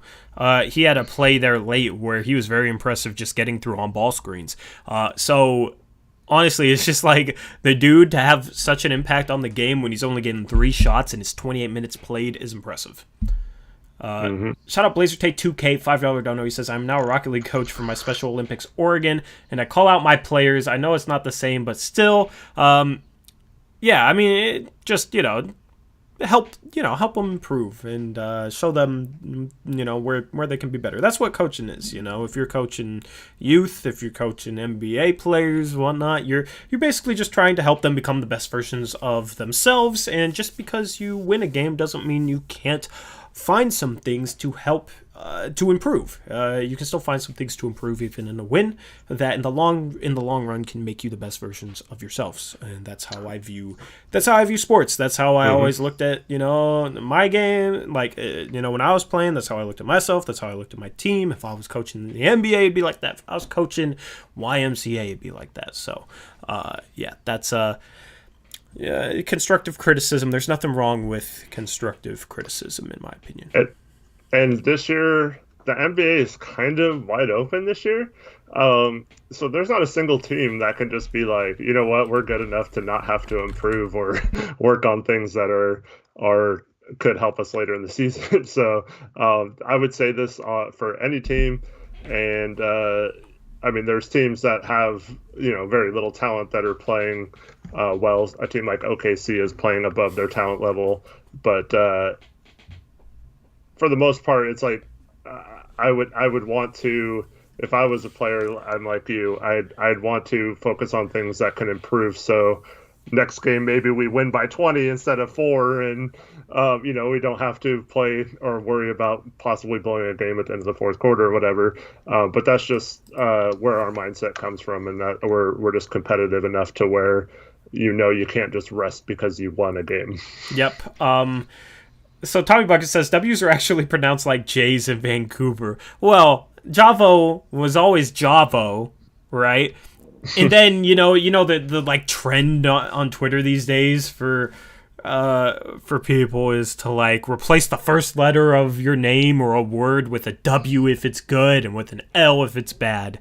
So that's why he calls himself that, and I still call him Javo for that reason. But Westbrook is here with the $2 dono saying, I'm gonna pay you to make you say Wavo, Wavo, Wavo, Wavo, Wavo. All right. Lava. There you go, Wavo. I hope you got your fix, bro. No. Okay. Now I'm not calling you that again until the next dono. Nope. I gotta say this right now. I think Westbrook should be banned. No, I'm serious. Wavo called Dame Time lame time early today. What? He called Dame Time lame time today. He does not deserve to be called Wavo. And I'm sorry, Westbrook, but you're out of line. And that's out of line, Lavo. And that's not the first time he's done it. Eric, you're participating in it though. You're calling him Lavo. So you're participating in the whole like W or L at the start of a name thing. Lame time after last night and after what he's done this season does not deserve to be called Wavo or his regular name Java. I mean, just call him moron. Yeah. Come on, Javo. But no, Eric participates in it. The dude is just Eric. Yeah, we're just gonna be honest. He does participate in it slightly on Twitter, so I can't give you a pass. Like yes, but you do participate in it. I choose to refrain. Shout out to Chato for the $5 dono. He says Olive Branch didn't know the B word was a bad word. Appreciate the dono, bro. It's not necessarily even the B word. It's just the whole fact that it's like, bro, if we won a championship, you really think we'd be sitting here? No, bro, I'd probably be crying tears of joy, my guy. But like, it's very frustrating to us when the Portland Trailblazers media doesn't really back up their takes with much. And we're on here constantly providing a bunch of like statistical stuff and a bunch of like on-court observations to back up what we say. You don't have to agree with it, but I feel like you got to respect that we have a basis for how we see things, and it's based on something. There's some smart basketball people that disagree with us, and it's because they view the game differently. There's nothing wrong with that, but just because we don't like how stagnant our offense is doesn't mean we're just wanting to complain about everything. I would love if we move the ball well. I would be sitting here saying, oh my goodness, do you see that ball movement tonight, Eric? It was so much fun to watch. This team moves the ball so well. It makes things so easy on these guys. Stotts is a great coach. You look at the way he adjusts defensively and the ball movement he's gotten out of the team. He's really improved, and he started doing a lot of things I wanted him to do, and it's happy.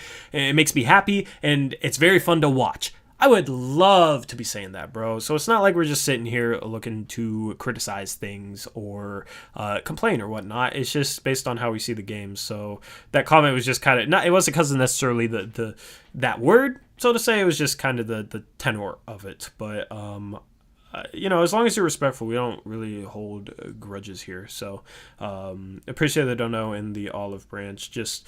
we can have a discussion. The problem is I feel like every post-game stream becomes us arguing with 2 or 3 people that disagree with us too much, and a couple people can kind of take things over. So there's kind of a balance we need to figure out, so to say, heading into the second half of the season. So honestly, just trying to get through this game recap. We can have a discussion on stream at a later date, maybe after a different game, maybe after a loss or something. A loss would probably be better for it than a win because, here's the thing. It's I'm trying to be positive, and then people come in here saying we're wrong about our takes, and then all of a sudden we're talking about how we're right, that the team should move the ball more, and it's negative. You know what I mean? So that's why I like to try and stay away from that type of stuff in a win, and I'm 100% down after a loss. It's just hard to find that balance. GK has a perfect comment. He says, simple solution. If maybe, just maybe, they didn't play the exact same way every night, the post-game show wouldn't be the exact same. We see the same S from the Blazers, so we get the same show, right? Yeah, I mean, I think we're pretty entertaining and make it fresh enough. That's why people keep coming back. Shout out to all you that do. But yeah, I mean, I would love to be saying, oh, wow, look, the Blazers moved the ball great tonight. I would love to say that. There's only been one game, I think, this year, and that was the Philadelphia game we played without Dame, where we didn't even start a point guard. But the frustrating thing about that is, wow, they moved the ball pretty well tonight, and they blew out the Sixers. But then it's that's why it's not a personnel thing in terms of the ball movement. We can move the ball even when we don't have a point guard on the floor. That's why I don't really buy into, those arguments, that moving the ball is based on 100% based on personnel. We shouldn't be last in the league in passes and assists. So that was kind of a good example for our argument, and was a little bit frustrating, the fact that we can't move the ball like that when we have Dame on the court, so to say. So I don't know. But yeah, that's just the way it is. Shout out to Isaac Figueroa for the $5 dono. When is CJ back in Nurkic, and when they get back, should they cut down bench minutes? We will. CJ should be back right after the All-Star break. Nurkic maybe late March, early April is kind of what I'm guessing for him. And when they get back, Trent will get moved back to the bench, and Canner will be moved back to the bench. He'll have the trade deadline too, so we don't even know what the roster might look like. They might make a move. They might sign a buyout candidate. I don't know. So we'll have to wait and see for that to occur, the deadline to occur, to really get a true feeling on what the minutes should be. Yeah, and we're supposed to get an update late next week, whatever that means, on both of them. So hopefully that announcement is that CJ has been cleared to play, as long as he doesn't have a setback between now and then. And then Nurkic, hopefully the announcement will be that he's on track to play by a certain time frame, hopefully. And as far as Harry Giles goes, Toasty, not a single word from the Blazers organization, so it's impossible to know what is going on with that situation. So yeah, hopefully after the break he's ready to go.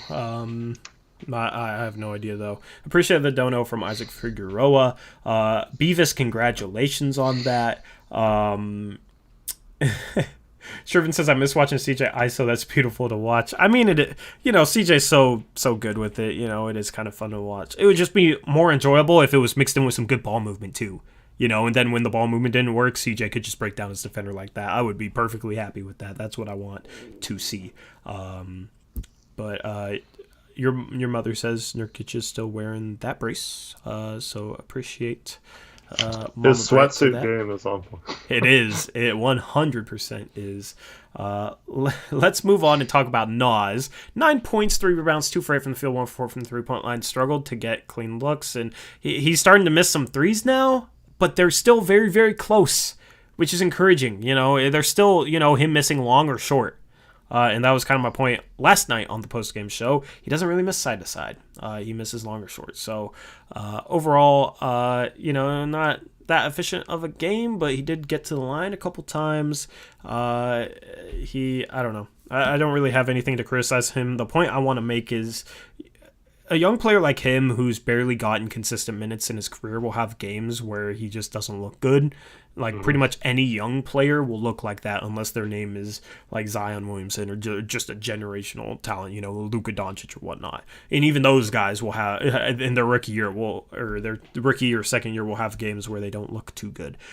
So the problem is like every time I see like Nas was a couple shots, I just feel like if I go on Twitter, I'm going to see somebody say, "See, Nasir Little, just everybody overrates Nasir Little, and the personnel's an issue. Like he's so overrated, and Stotts is kind of screwed by having to play him, and you know, just a bunch of negative stuff like that. When it's like all he needs is just consistent minutes, and he needs to be allowed to play through his struggles, so to say. Yeah.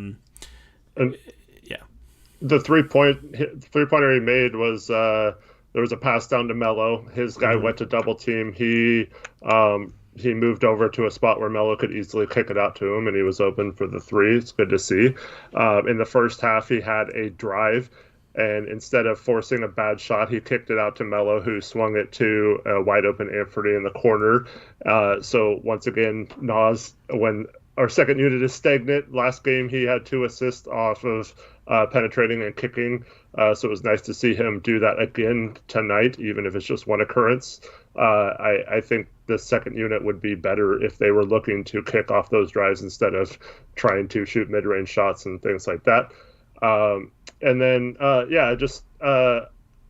I like his energy and stuff like that. So even when he's missing, I feel like he's taking the right shots. There was a shot in the corner. He missed a 3.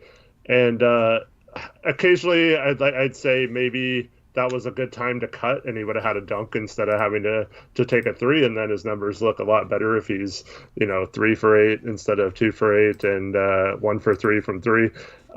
So yeah, I'd like to see him cut like Derrick Jones and numerous other players on this roster.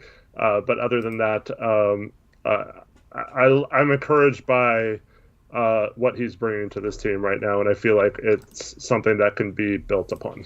Yep, 100% agree with that. I love watching Nas play. I get excited when he's in the game, even if he's been struggling. I really like Nas, man. Like as a personality and just the way he plays, the energy he plays with, and then the potential I think he has. It's just fun to see him out there on the court. He ended up playing 18 minutes tonight, which was nice to see. Next guy we got is Anthony Simons, who only played 10 minutes tonight. Dame played 38, so Ant only played when Dame was out of the game. He had 6 points and assists. Rebound was 2 for 3 from the three-point line. Had a couple good defensive possessions, I thought. I don't know. I was kind of surprised he only played 10 minutes. I thought he deserved more playing time in this game. Overall, he was solid when he was in. Yeah, I have no problem with the way Ant played. I forgot who was on, but might have been Corey Joseph or someone who... He played him really. He stayed in front of him, and Corey Joseph made a couple of tough turnarounds on him. Mm-hmm. But those are plays I can live with as a defender. Yeah, I don't know. He made us 2 out of 3 threes. Can't really complain about anything he did in this game. Yep. Blockboy says he can tell that I like Nas. Well, Nas is Melo to you is like Nas to me or something. I don't know. Dame is my guy. No way. But yeah, you know what I mean? Like, I don't know. Everybody has players that they like, and honestly, I don't have anything against Melo. I wish if he played like this consistently, bro, I'd be singing his praises all season long. Trust me. And he'd still be probably a star, honestly. Shout out James Bruner for the $2 dono. Do you think GT will improve his field goal percentage with CJ back? We can touch on that when we get to Gary Trent Jr., who I think is up next. Appreciate the dono from Perfect James. Segue. Yeah, perfect segue. Let's just move into it. Next up, we got Gary Trent Jr. 7 points, 2 assists, 1 rebound in his 34 minutes of play. He played 34 minutes, 1 rebound. 2 for 11 from the field, 1 for 4 from the three-point line. He is in a slump. He is in a shooting slump. He is, I don't know. I don't know. When he's not shooting the ball well, like, and this is kind of the argument I had against Carmelo Anthony, and, you know, I would still make this argument for Carmelo Anthony. He's just been shooting the ball great. But when Gary Trent Jr. isn't shooting the ball well, he doesn't help the team, really. Because he's not playing good defense right now. He's not playing the same defense he was in the bubble.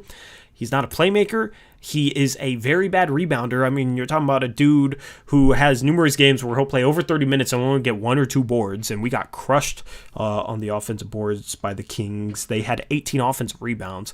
That part of that, like, I don't know. Kanter's a really good rebounder.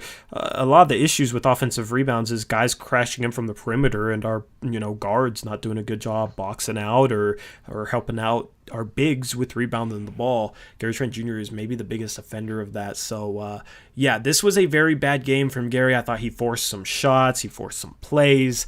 I hope he figures it out. He's still a young player, and he has a game like this, and it reminds you that he's still a young player. You know, he's barely 22 years old. This is only his 3rd season, only his 2nd season with consistent playing time. So still has some issues he has to work out.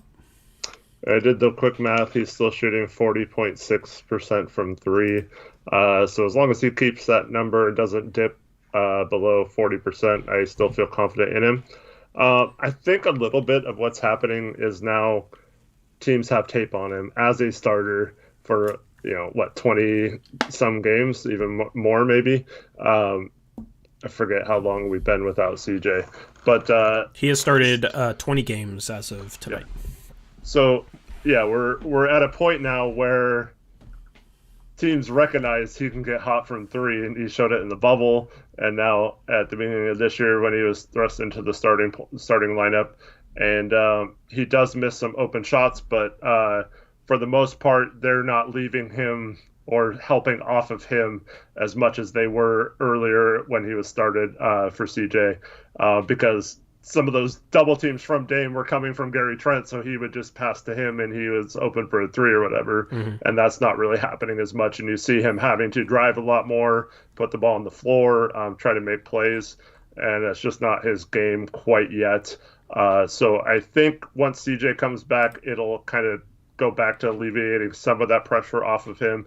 He'll be playing with the second unit again much more, which once again, if they play a better style, I think, would be conducive to all those players shooting decently from the field, and he'd be playing more against second unit players instead of better starter Cowboy players. So yeah, I think he'll be fine still. It's just he's got to figure out how to overcome, being scouted. And the other thing too is, like I said, I've made this point several times, we don't do anything to get him open or to get him a shot to get him going. So it's always just Dame has to create something and kick out to him for a 3, or he's got to hit a 3 with a guy in his face or something. So if we ran him off a couple screens and some curl picks like we saw in the Phoenix game, then we could maybe see him get an open shot and get going, and maybe this shot, the percentages over the last couple of weeks would look better. Yeah. Honestly, the way he's defended, is he really that much better defensively than CJ this year? I don't know. I don't. Not this year. I don't think so. It's sad, man, because we were raving about his 3-and-D potential, and it's just like, I don't know if it's because he's playing so many minutes. I wouldn't say it's that he's not ready, Jeremy Harris. I mean, the dude's given you, his efficiency has still been okay. He doesn't shoot a great clip inside the arc, but I mean, he's a 3-point specialist. He's given you 15.5 points per game in 31 minutes. Per 36 minutes, he's actually getting you 18 points a game. His true shooting percentage, 56%. That's slightly above average, actually. So he has some serious flaws, and when his shot isn't falling, those flaws really show, just because the one thing he does to outweigh those flaws is shoot the ball well. And he'll still have, a moment here or there where he plays good defense. It's just far too inconsistent. I wouldn't say that he's not ready. He's definitely a bench guard at this point of his career, but like a guy who would be in the rotation for the Lakers, a guy who would be in the rotation probably for the Clippers, a guy who would be in a lot of good teams' rotations. He's just not ready to be the starter. All the people saying, "Oh, we got Gary Trent Jr., so trade CJ." So we could start Gary Trent Jr. are getting a little ahead of themselves and are probably too harsh on CJ. We definitely miss CJ's playmaking and shooting ability, and obviously the defense isn't any better without CJ, so it's not a CJ and Dame problem, and I've said that numerous times. I think those two can, if you have a good defensive front court and a good defensive coach and run the right defensive schemes and hold those two guards accountable, I think you can have a an 8th, 9th, 10th best defense. And I mean, we've had a year where we were the 8th, 9th, 10th best defense. It's funny how people bring that up to say, see, Stotts can coach a defense, but then they'll say, oh, well, you can't have a good enough defense with Dame and CJ. Mm-hmm. But they bring up the fact that we were 9th one year, but it doesn't work both ways. You know what I mean? So I don't know. It's kind of an interesting scenario to see how people view CJ and Gary Trent Jr. I think some people are being a lot quieter now than they were when Gary Trent Jr. was on a hot stretch. I think they're starting to realize, oh, wait, maybe we do miss some of the things CJ can bring. Maybe it's nice to have a second ball handler on the court in the starting lineup. So that's how I feel on it. Yep, I completely agree. So that is it for Gary Trent, unless you got something else. No, just I just want to say, Scores Nation says Kings fan here, and asked a good question. Just ask that again in a minute when we're done talking about the last couple Blazer players. Yeah, we can talk about some Kings players if you want. But we only got one player left, and that's Rodney Hood. 4 points, 2 rebounds, 2 for 5 from the field, 0 for 1 from the 3-point line. He just, I don't know, bro. It's getting to the point that I don't know what to do with Rodney Hood if I'm the team. Mm-hmm. It's how long do you wait on him to return to what he was? I think when CJ comes back, that's where the minutes go. I mean, everyone's going to play a little less minutes, but I think they've got to come from Hood. Unfortunately, it's going to be little. That's most likely going to get his minutes cut, but I just wish. I think at this point, I just think it's at the point where you look to shop him at the deadline, and see what you can get back for his contract in maybe a couple seconds. I think that one spot in the rotation is maybe the one spot we look to upgrade. Because the team is going to keep Melo as the backup power forward, and he's playing well right now. There probably isn't a guy that you could get that is going to be all that much better than him. So in the organization, definitely ain't going to look to upgrade that. Backup center is covered with Canner. I mean, maybe we trade Canner, but I doubt it. Trent is the backup guard. You got Simons as kind of like the emergency 4th string guard, so to say. You got Nasir Little, who can be like your emergency forward who steps in if like Melo gets hurt, or whoever the backup, small forward is. I think Hood is, I don't know. Hood, we probably couldn't even get anything back worthwhile, but it's like, if Otto Porter Jr. is on the buyout market and is willing to come to Portland to be our backup small forward, do you pass on him? I wouldn't. I absolutely wouldn't. He has the size to guard 4s. He'd be a great fit next to Melo. He's a decent defender and a 40% 3-point shooter. He's far better than what Hood has showed us this year. And if we're serious about actually trying to make noise in the playoffs, it's nice. Hood's a great guy and has had some good moments here, but it might be something where we got to make a tough decision and take him out of the lineup for an upgrade, maybe trade him. I don't know, but it's getting to that point where he has to start performing, and he's too inconsistent right now, and we're not seeing enough good moments. Yep, and anyone who expected him to not or just come back in this season and be flawless and right back to where he was last year, I think they were a little ahead of themselves there. I still think Hood could be somewhat of that player. It's probably going to happen next season if it happens. And he could give you flashes of it this year.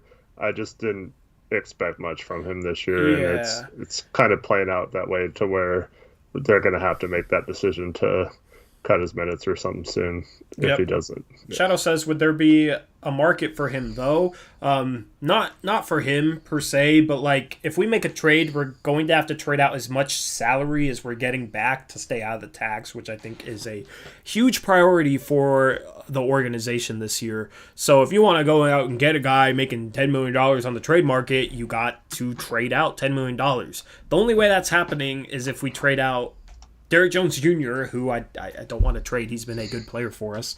Or if you trade out Rodney Hood. Or if you trade out some, Cantor and Collins.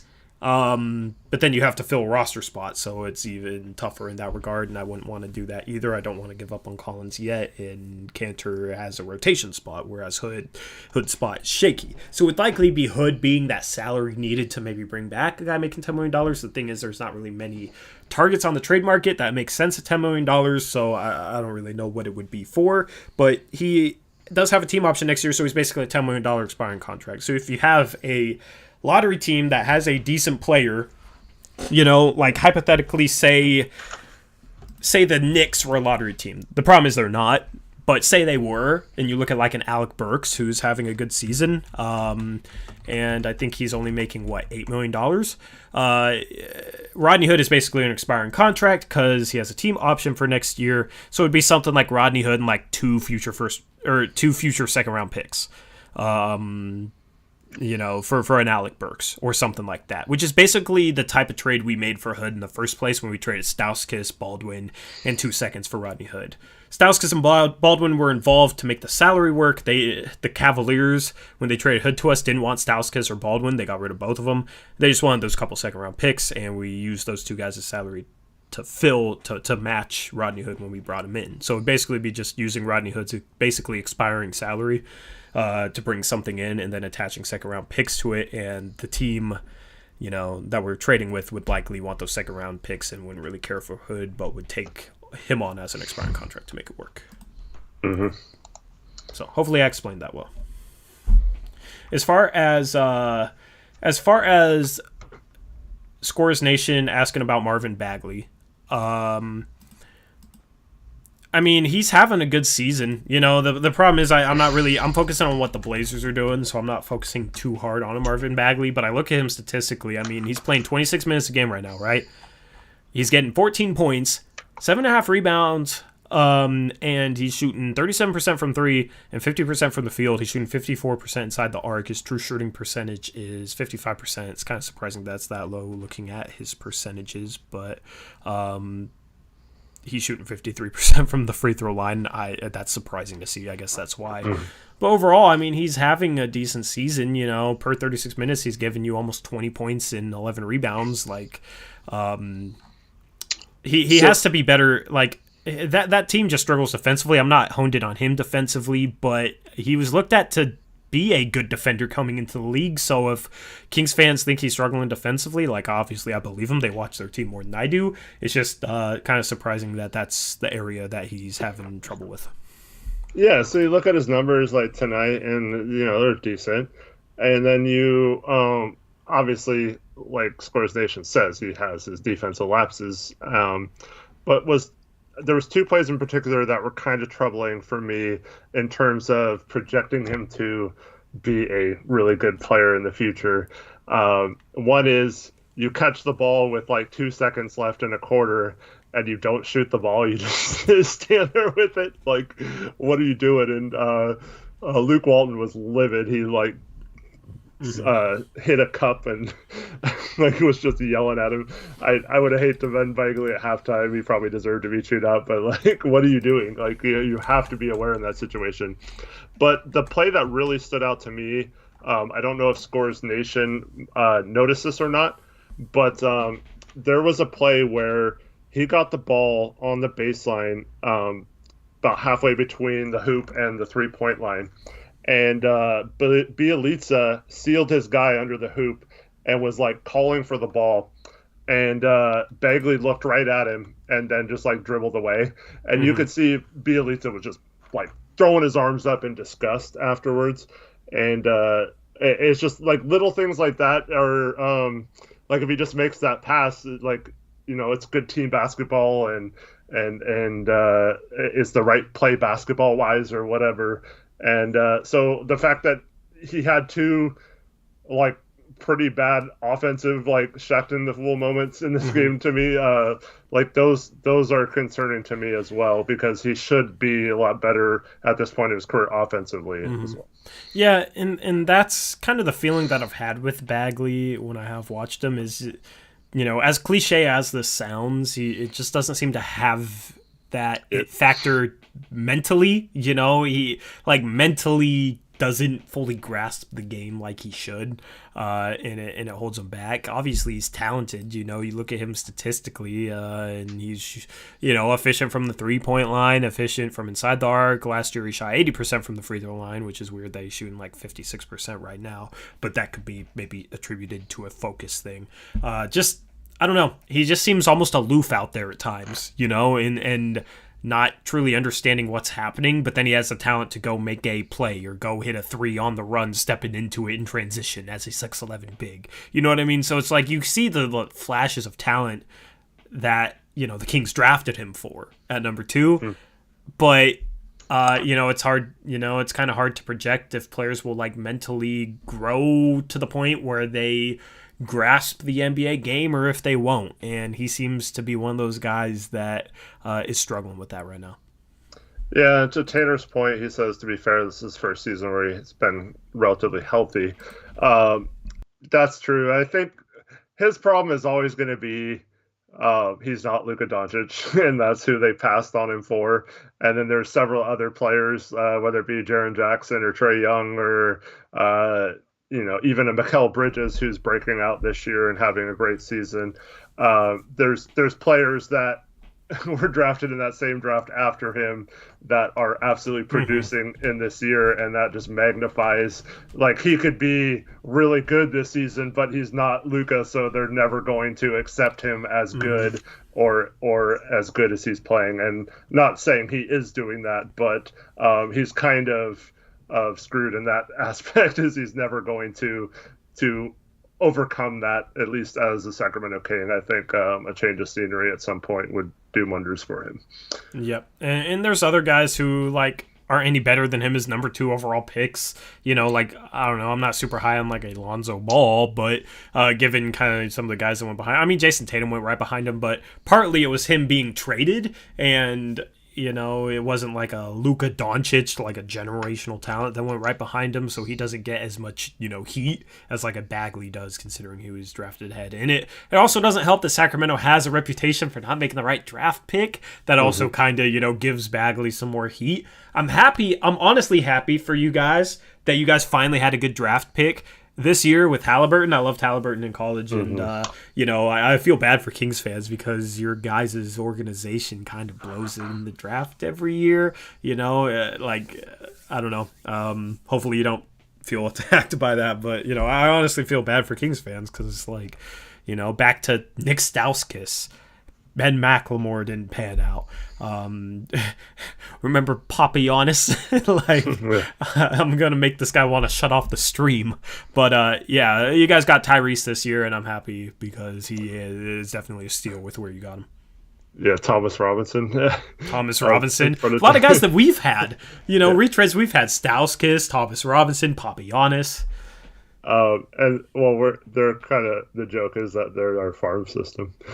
Yeah, for real. But I honestly, we probably lose this game if they have Halliburton tonight. Probably because they needed him defensively, especially with Dame. I feel like he's the best person to play against Dame defensively because he has length and quickness. He's 6'5" with a decent wingspan and quick laterally. Like, that guy would have been nice if they could have put him up against Dame. De'Aaron Fox isn't a bad defender. He just doesn't have that size. And Halliburton's maybe the smartest player on their team, which is crazy for a rookie, but that guy's extremely smart. So I'm very, very impressed with him. Probably my favorite rookie in this year's draft class. Very good person. So it's a start, but yeah, you guys are definitely in a rough spot. Probably need to try and find a better coach than a Luke Walton. And then, I don't know, the whole, like, paying Harrison Barnes that much money to just be an average role player, and paying, they're paying Corey Joseph a lot of money, and I don't know, like Buddy Hield, I think needs to go. I think Halliburton with Fox is kind of weird, but Halliburton's on a rookie contract. I think they need to find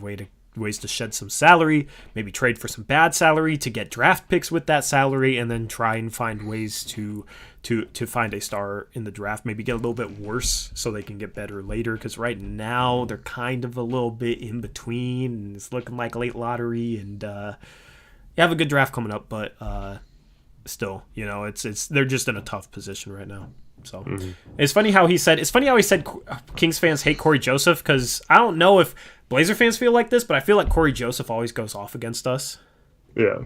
And he played 30 minutes tonight, only had 11 points, but was 5 for 9, 1 for 4 from the 3-point line, hit some tough shots. I always feel like Corey Joseph plays better against us.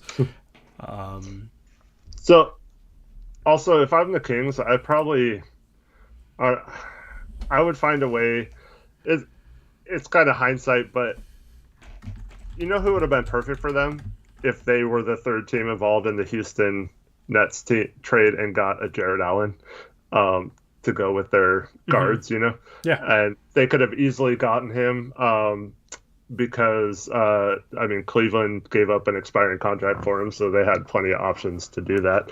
Didn't they give up a late first, the Milwaukee? Yeah, it was like a late first, but they could have protected a pick, and it probably would have never conveyed, just like that pick might not have.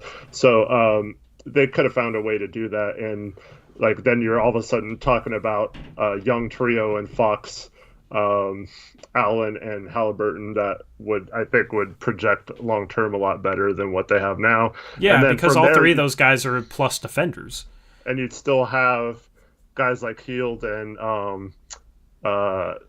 Bagley that you could move on from and maybe pick up some assets that way, maybe some late firsts or something, and actually build a really solid team. So yeah, I feel like they're just kind of there, and then I think they've made the mistake of trying to get cap space, and then they use their cap space on guys like Corey Joseph and Trevor Ariza and Dwayne Dedman and stuff like that make no sense. Jabari Parker they traded for, but they tried to get him a couple years ago before they traded for him for like $20 million a season and stuff like that. Well, their new front office has already done a better job just by drafting Halliburton and not giving out some really bad contracts. They're in a weird position. They just need to try and find a way to increase the assets they have on that team. Which is kind of hard with the position they're in right now. So it's going to take a front office with some creativity. Shout out Kyle Wilson for the $5 dono. Sorry, this has been sitting here for 10 minutes. Did you see Stephen A. talking about how Dame needs to leave Portland? Why does Dame feel like every good player needs to be in LA or New York? It's annoying. I agree. I hate it when I see that about a star on another small market team. It's ridiculous. Because he apologized, gave this huge apology. Like, we need to pay more attention to Damian Lillard and give him the respect he deserves. And then Dame has some clutch moments last night against the Warriors. And what does he do? He goes on SportsCenter and says he needs to play for the Knicks in a big market. Like, it's ridiculous. I don't watch ESPN. I don't watch SportsCenter. I used to watch SportsCenter as a kid all the time religiously. I don't watch ESPN anymore. I don't watch Stephen A. Smith. I don't pay any attention to what guys like that say because they're just in it for the clicks. And it's, you guys know how I feel about the Portland Trailblazer media. And I don't think a guy like Stephen A. Smith,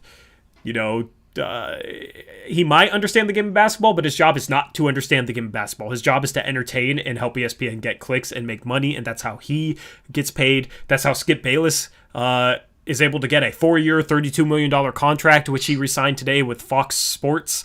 He's paid more than a number of NBA players. Because he's entertaining, not because he, has legitimate arguments, because he's an entertainer. That's what they are. So that's why I don't take anything those guys say seriously. Appreciate the dono from Kyle.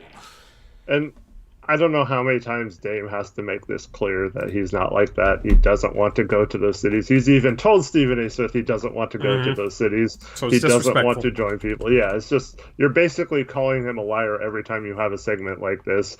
And he just came out, it was just, 2 weeks ago?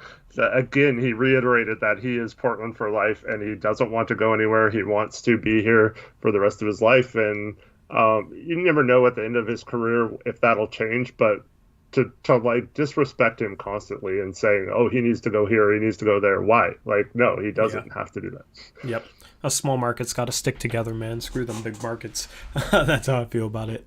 So let's look at around the NBA real quick. Do you have the picks against the spread records all tallied up?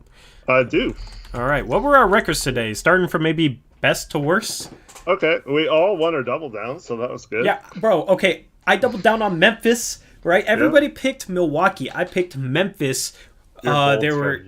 Yeah, Milwaukee was 6.5-point favorites. Milwaukee only won by 1, so I was the only one to win that, and I won my double down. So my double down was on a pick that was completely against the grain. But 2 of my losses were by 1 point. I should have been 9-1 today, but 7-3. Did somebody do better than me by chance? No, you, Reese, Okay, and good. I all did 7-3. Okay, cool. Shat and Westbrook were 6-4, and Trevin was 5-5, bringing up the rear. Yeah, pretty solid day. Just frustrating, man, because the Celtics. I mean, we all picked the Celtics, so I guess it doesn't matter. But the Celtics were 8-point favorites. They win by 7. Okay, the Blazers are 4.5-point favorites. I picked the Blazers. They win by 4. Right, I would have been 8-2, and Eric, you would have been 6-4. So that was a bad beat on that one. And then I picked the Pelicans as 2.5-point favorites over the Heat, and the Heat just screw me all year long. I can't pick. I hate picking games when the Heat play because it's so random with them.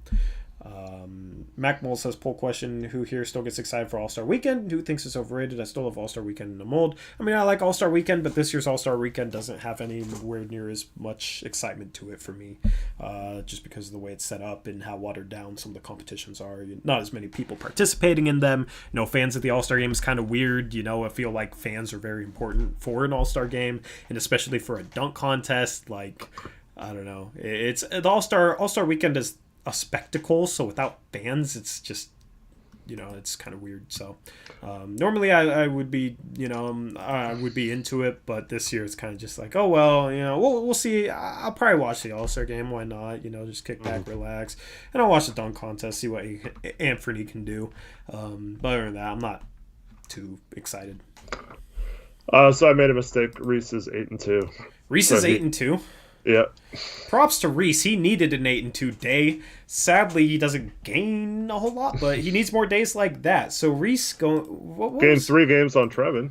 Yeah. So Reese was what 52-73 going in today. He goes 8-2, so he's now 60-75. That record looks a lot better than 52-73. So need 2 more days like that, and you'll be like almost at 500. So I'm now sitting at 75-60. I like that. I gained a game on chat for the second day in a row. And I need to catch chat, man. Chat's too far ahead. I don't like it. But my goodness, if the Blazers just took care of this game, that would have been a lot nicer. A lot nicer if they didn't make this close. De'Aaron Fox screwed me tonight, man. You're going to hit those 2 threes, still lose, and just cover the spread. It's like, of course, man. Of course. But yeah, I mean, glad they got the win. But you still have to pick against the Blazers, though, Eric, because the Blazers won. I was going to ask. I was like, does that count? Yeah. No, so, the Blazers won. So until the Blazers lose when you pick against them, you got to. Because you're going to jinx them if you pick them. Oh, I gotcha. I'll do that for sure. Scores Nation says, one question before I head out. Where did the nickname Rip City come from? It came from our old-time radio announcer. I don't know the year he said it, but he just said it during a broadcast, and he meant it like, the rip of the net when you swish a shot? That's basically like what it's based off of. Mm-hmm. He just randomly said it during a broadcast. Yep, Bill Shonley. What did I say? Shonley. I said with like an accent. Yeah, he said it during a broadcast, and then everybody ran with it. And I like it. It's a lot better than Clutch City, or I don't know, some of the other city nicknames. What did Isaac say to get? He's just being dumb. Isaac, we normally stream for 2 hours. We're at an hour and 49 minutes and 49 seconds right now. So yeah. I don't know why you're surprised, bro. Time is slow there in his car, man. I just thought he deserved a timeout. Yeah, of course. Just even if he didn't say anything bad. Yeah, it's Isaac, so. It's always funny when people who know how long we usually stream for a certain amount of time, and if not longer, especially if you're an Yeah. OG from last year, and then they come in here still streaming, like it's so dumb. But Yeah, well, it's Isaac. So Isaac is Alright, just just his own thing. as for We the have All- our own rules for Isaac. Yep. As for the All-Star game, I do think it's pretty cool that LeBron always picks Dame and always does the wrist tap. Mm-hmm. It's cool to see. Yep. So let's look. I'll just very quickly, maybe in like 2 minutes, go over the scores from today. You had the Celtics being the Raptors. The Raptors were without numerous good players. I picked the Celtics because, Eric, you said, yeah, they're going to have like no good players other than Lowry today. But you didn't tell me they still had Oregon Duck legend, screw the Ducks, but Oregon Duck legend Chris Boucher, who dropped in 30 points in the Raptors' loss. He hit a late three too. The bad beats, man. The past like week and a half, I've had some really bad beats. Like, and I've still had good records. It's just like I had some bad beats, and it's not like I'm winning games off of like a last second shot in garbage time or anything. No, I'm just losing them, but I'm still still doing good. And I know you and other people participating in this or have dealt with some bad beats in the last couple of weeks. It's been a little rough, but we've actually been having good records, so that's nice to see. The Celtics moved to 19-17. The Raptors fall to 17-19. The Celtics had 27 points, 12 rebounds, 5 assists from Jason Tatum. The Wizards beat the Clippers, which is good for us. Not only is it good for me because I picked the Wizards in picks against the spread, it's good for us as we chase the Clippers in the Western Conference playoff picture, which we will look at after we get through the scores. Russell Westbrook had 27 points, 11 assists, 9 rebounds. So shout out to our mod, Russell Westbrook, on his performance today against the Clippers. We appreciate it. For once, we appreciate something that Westbrook does. Kawhi has 22 points, 5 rebounds, 3 assists in the loss. Paul George was a late scratch for this game with dizziness. The Knicks beat the Pistons The Knicks beat the Pistons 114-104. They were led by first-time All-Star Julius Randle, who had 27 points, 16 rebounds, 7 assists. Mason Plumlee had 12 points, 13 rebounds, and 4 assists in the loss for the Pistons. The Pistons fall to 10-26. The Knicks are above 500, sitting at 4th place in the Eastern Conference at 19-18. They are the Cinderella story of the first half of this NBA season. Other action, we had the Nuggets beating the Pacers 113-103. They moved to 21-15 on the season. The Pacers fall to 16-19. They've been struggling lately. Michael Porter Jr. had 24-11 for the Nuggets. Miles Turner had 22-12 in the loss. The Bucks barely hang on against the Memphis Grizzlies. They were led by Giannis with 26 points, 11 rebounds, 8 assists. The Bucks moved to 22-14 headed into the All-Star break. The Grizzlies fall back to 500 at 16-16. They had a 35-point performance from John Morant, but it got spoiled by Giannis and the Bucks. The Heat beat the Pelicans on TNT. They win by a score of 103-93. Jimmy Butler had a couple late clutch jump shots, which is normally what you're not saying about Jimmy Butler. Had an and 1-3 go, actually, which was very surprising. Tried to put on his best Dame time reenactment. He had 29 points, 9 assists, 3 rebounds. Ingram had 17 points, 9 assists, 5 rebounds in the loss. The Pelicans were without J.J. Redick and Zion Williamson in this one. They fall to 15-21. The Heat have gotten back to 500, Eric. They are 14-8 on the season when they have Jimmy Butler. They are 4-10 without Jimmy Butler. They are 18-18 on the season. The Thunder beat the Spurs, and the Spurs looked to be in control of this game, but pretty late into the fourth quarter. But the Thunder had a huge late run to take care of this one. They win by a score of 107-102. SGA had 33 points, 8 assists. Trey Lyles had 15 points, 10 rebounds for the Spurs. I forgot Trey Lyles even existed. The Suns, in our last game of the day, beat the Warriors 120-98. The Suns moved to 24-11 on the season. The Warriors are at 19-18, losing back-to-back games headed into the All-Star break. The Warriors were without Steph Curry and Draymond Green. They were led by Jordan Poole, who had 26 points. The Suns were, it says their top performer here on ESPN was Cameron Payne, who had 17 points, 10 assists, and 5 rebounds. That is your NBA action today. They had some scrub minutes in the fourth quarter. Mm-hmm. Yep. So let's look at the standings here. Let me put up the clipboard display. Does that work? Does that work for the standings too? Hopefully, because this is the display capture I use for the clipboard. It needs to move over to the right, but yeah. Let me. I need a display capture for this specifically. Let me just makeshift one. All right. Here's a. What in the world is happening?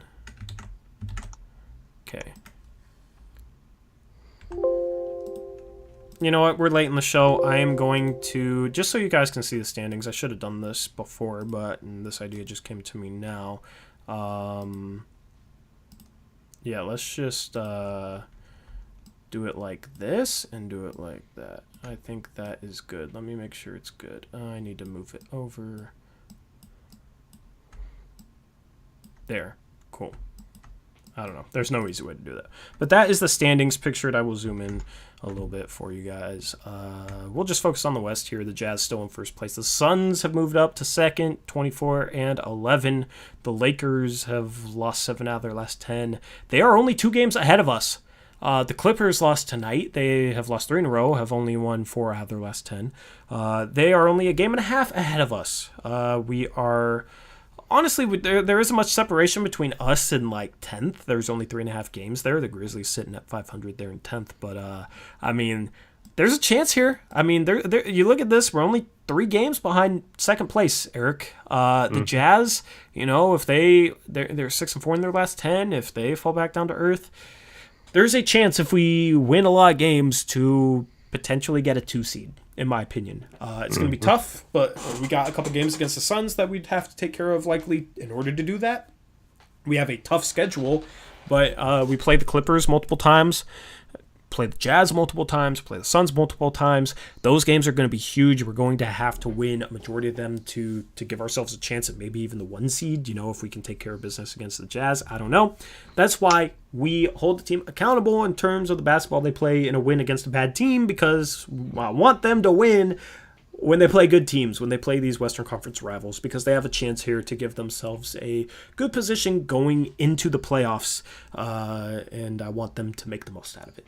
So that is how the standings picture looks like in the West. I'll show the East. Anything stand out to you standings-wise in the Western Conference? No, someone was asking what we thought of the Suns before the season started. I thought they'd be right behind us and right in the mix with Utah for that 4, 5, 6, maybe even 7th range. But yeah, they've definitely played well. Same with the Jazz. Obviously, we knew both LA teams would be up there, but yeah. Yep. I said the Knicks were in 4th. They're actually in 5th, but still impressive first half of the season for them. Also for the Charlotte Hornets, in there at 17 and 18. The Bulls are tied for 8th with the Raptors. The Pacers have fallen out of the picture. They've really been struggling, but they're banged up. They don't have Karis LeVert or TJ Warren right now. So obviously they've traded Victor Oladipo. I almost said they were without him too, but that's who they got Karis LeVert for. And the Wizards are climbing.